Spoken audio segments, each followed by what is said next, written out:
Hello, and welcome to a lowman guide for Trio Crota's End. Feel free to skip to any of these timestamps for individual encounters, and to pause the video at any point if needed. The intro encounter of Crota's End is completed with 3 people, the very same as with 6. You pass around the chalice as normal until the bridge is built, before descending to the Abyss encounter.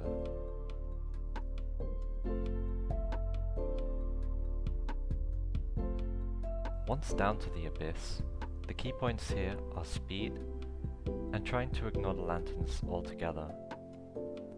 Aim to not get enlightened, but instead seek out the 4 preserve spots and dunk the chalice there. Assign a player who will scout ahead for the preserve spots. This player will pick up the chalice first and dunk it at the first preserve spot located at lantern number 1. Then he will head out and seek out the next preserve spot.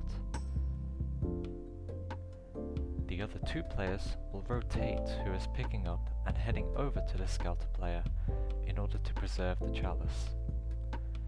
Picking up the chalice at 40 seconds on the wipe timer, engulfed in darkness, will allow enough time for the drained of light debuff to disappear.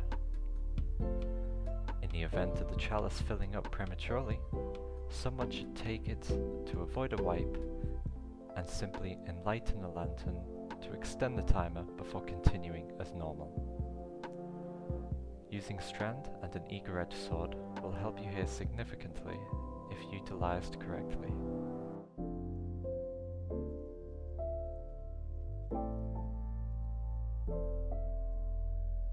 Here are some rules to keep in mind to aid you in this run. Rule 1. There is always a preserve at lantern 1 and at the final plate, and never a preserve at lanterns 2 and 16. Rule 2.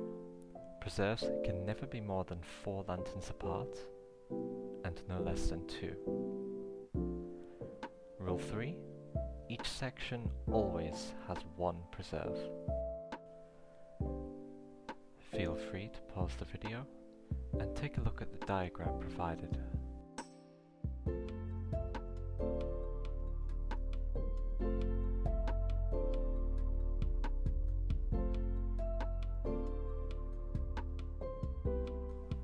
The 3-man strategy here starts with 1 player who will stay at the spawn side where the flag is located for most of the encounter, whilst the other 2 players will be crossing the gulf. One of the players will be the Hive sword carrier, and the other a Strand warlock with the Wanderer aspect, so as to throw strand tangles across the gulf for the sword player to strand grapple onto, and therefore safely cross together through the Bane of Unworthy debuff. Although the aspect doesn't specifically mention it, it allows you to throw tangles much further. The strategy to start here is player 1, who will be staying behind, will first pick up the chalice and get enlightened in order to enlighten the bridge. They must then step off immediately so as to not activate the Annihilator totems. They only need to enlighten once for the entire encounter.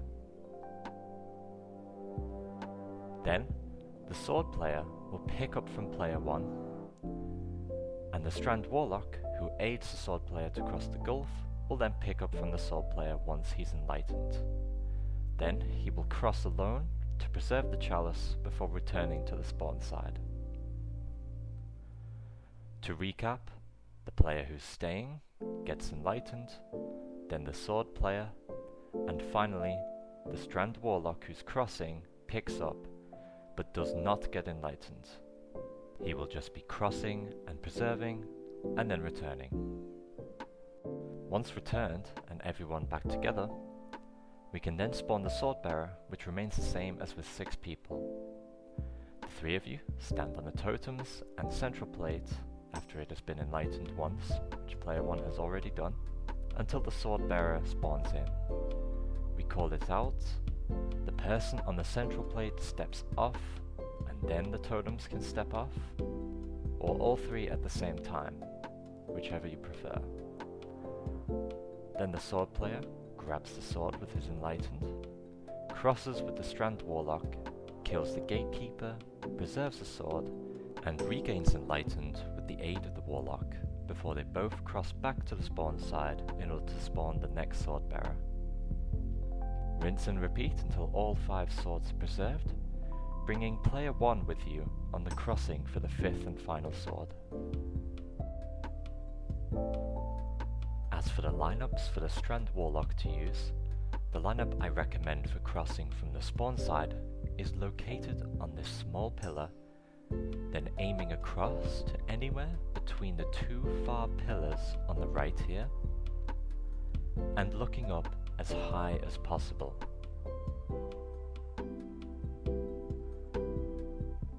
The lineup for returning to the spawn side seems most consistent from this upper cliff ledge, and starts with looking at the left totem, and then looking up as high as possible.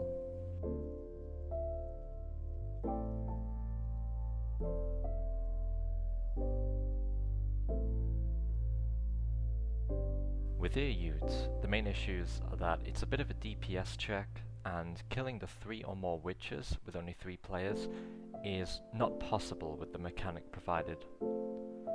So, in order to kill the 3+ witches as a trio, we utilize the blink jump on either a Void Warlock or an Arc Hunter. This allows us to pass through the hive barriers both ways without losing Enlightened, which of course means the player or players blinking will need to gain Enlightened, and another player will preserve the chalice below. Getting 2 players Enlightened is the best option here, especially if both are on blink. The player doing the blinking should go to the 2 witches closest together.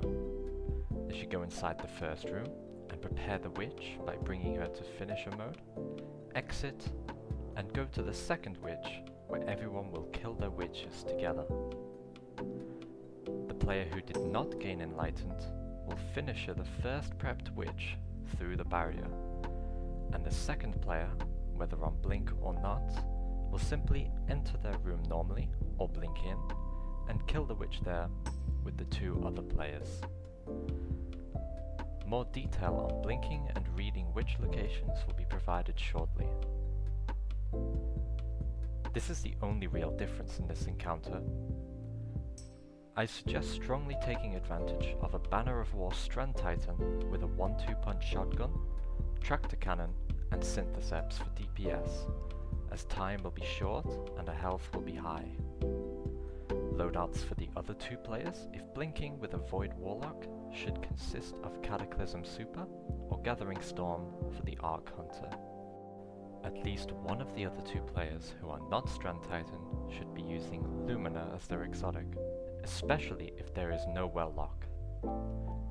I highly recommend a Surrounded Bequest for both players though, taking advantage of Banner of War buffing sword damage and the Add Density proccing Surrounded. The player that is blinking through the barriers should also be using a Solar Fusion, such as Cartesian Coordinates, to prep the witches, usually taking 3 shots to bring them to finisher mode. So the rotation starts with the player or players blinking, getting Enlightened, with the Strand Titan preserving. The Titan should be able to read all possible witch locations before needing to preserve. The blinking player or players will then go into their rooms of choice, and one of them will exit after prepping their witch to finisher mode and head to the 3rd witch location.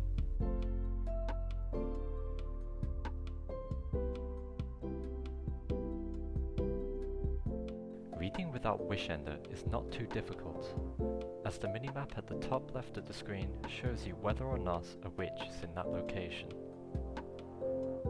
If there is a red circle, then a Shrieker is inside that room. If you don't see anything, then a witch is there. As for the towers, if a Shrieker is at both top and bottom, you will see 2 red circles. If both contain witches, there will be nothing. and if a witch is top or bottom only, you will see just one red circle. To ascertain the top or bottom tower locations of the witches, I recommend shooting the barrier at the top of the towers whilst being close to it and jumping. Moving side to side also helps in trying to bait the witch forward, if there, for both reading and to finish her. If a shrieker is inside, it should also open up and start shooting, and you should be able to see the glow from its shots. An example of reading will now be shown.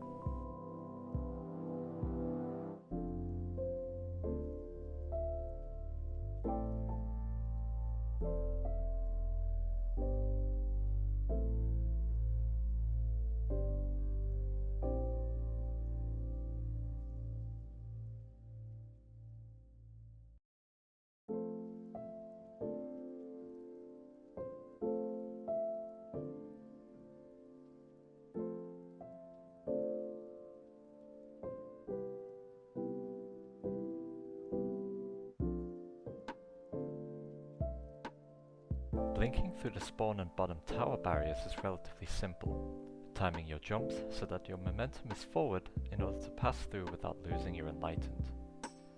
The top tower rooms, however, are much more difficult, but can still be easily done on both sides by standing on these little spiked pillars to blink through.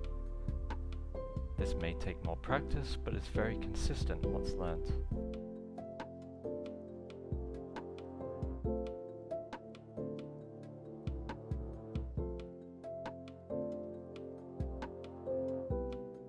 Crota is probably the easiest encounter here mechanically. It will just come down to a DPS check. We want to get 2 players enlightened and a third person to preserve the chalice. One of the players getting enlightened is a tracked Oversoul with a fusion rifle, and the other is the Hive sword player. The Hive sword player will deplete Crota's shield in 2 swords, using the combination of heavy super heavy heavy each time, whilst Crota is tracked debuffed. The Hive sword player should get enlightened first, then the tractor Oversoul, with the third player preserving. After using the first sword on Crota, pick up the chalice once your preserved player has 20 seconds left on their Drained of Light debuff.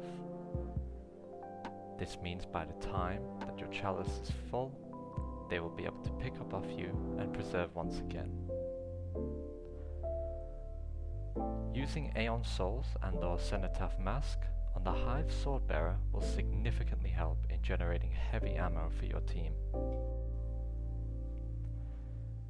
Damage is best served with swords such as Lament, which I highly recommend, or a Surrounded Bequest.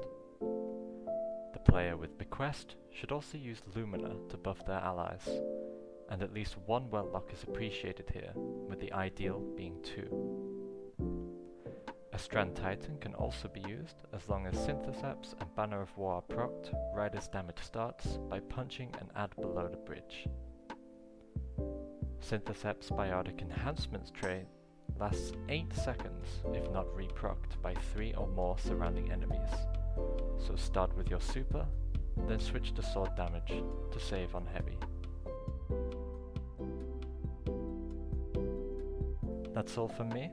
I hope you enjoyed and learned something new, and I'll see you next time.